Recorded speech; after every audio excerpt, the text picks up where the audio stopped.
ይቺ ሴት ገንዘብ ነበር፣ ገንዘቧ አለቀ። ብቸኛ ያላት ሀብት ቤቷ ብቻ ነው። ጤና የላትም፣ ጤና በሌለው ቤት ውስጥ ትኖራለች።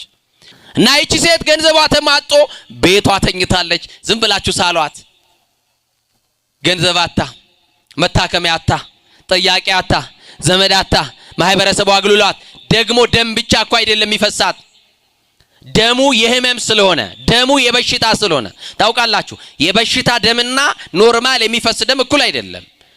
የበሽታ ደም ስለነበረው ክፉ ሽታ ነበረው። ማንም ሰው አጠገቡ አያቆማትም ነበር። ይቺ ሴት ድንገት እንኳን ተሳስታ በገበያ መካከል እንኳን ብትል ያቺ ሴት ናት ብለው በጠረኗ ይለዩዋት ነበርና አፍንጫቸውን ይዞባታል። እዛ ከተማ ውስጥ አፍንጫ ያልያዘባት ማንም የለም። ያልተፋባት፣ ያልሰደባት፣ በርቀት አይቶ መንገድ ያልቀየረባት ሰው የለም። ሁሉ ሸሽቷታል፣ ሁሉ ዘበርቋታል። ብቻዋን እያለች፣ ብቻህን እያለ ሊረዳህ የታመነ ጌታ መድኃኔዓለም ነው። ብቸኝነት አያርቀውም። ለብቻሽ በር ዘግተሽ ስታለቅሽ የሚደርስልሽ እሱ ብቻ ነው። ማንም አስተዛዛኝ አታገኝም። ማንም እንባባሽ አታገኝም ከሱ ውጭ።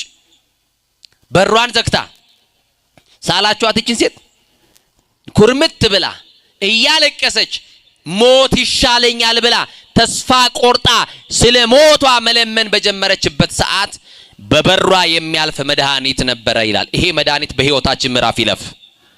እሱ ማለፍ ስትጀምሩ ጤናማዎች ትሆናላችሁ። ክርስቶስ በህይወታችሁ ምዕራፍ በህይወታችሁ በር ላይ እንዲያልፍ ፍቀዱለት።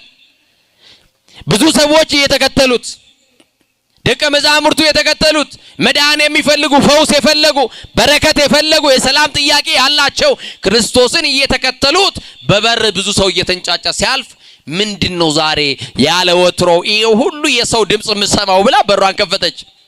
በሯን ስትከፍት በበር ላይ ብዙ ሰው ያልፋል። ጠየቀች። ምንድነው ስትል የናዝሬቱ ኢየሱስ መድኃኒተ ዓለም እያለፈ እንደሆነ ተነገራት። እስከ ዛሬ ድረስ ሰምተው የማታውቀው መድኃኒት ነው ያለፈው። እስከ ዛሬ ድረስ የምታውቀው መድኃኒት በገንዘብ ነው፣ በነፃ የታደለው መድኃኒት፣ ዋጋ የተከፈለለት ይሄ መድኃኒት እያለፈ ነው። በሯን አልዘጋችም፣ አምና ወጣች። ዛሬ ከመድኃኒቱ ጋር እገናኛለሁ አለች። ከመድኃኒቱ ጋር ያገናኘን፣ ከመድኃኒቱ ጋር አገናኛለሁ። አምና ነው ከቤት የወጣችው። ዛሬ መድኃኒተ ዓለም ኢየሱስ ክርስቶስ ለጻፍት ፈሪሳውያንና ለሕዝብ አለቆች ስለ እምነት ጭምር እነሱ ስላላመኑበት አምና ከቤቷ ስለወጣች ስለዚህ ሴት የነገራቸው በዚህ ምክንያት ነው። ስለ እምነት የነገራት አምና ወጣ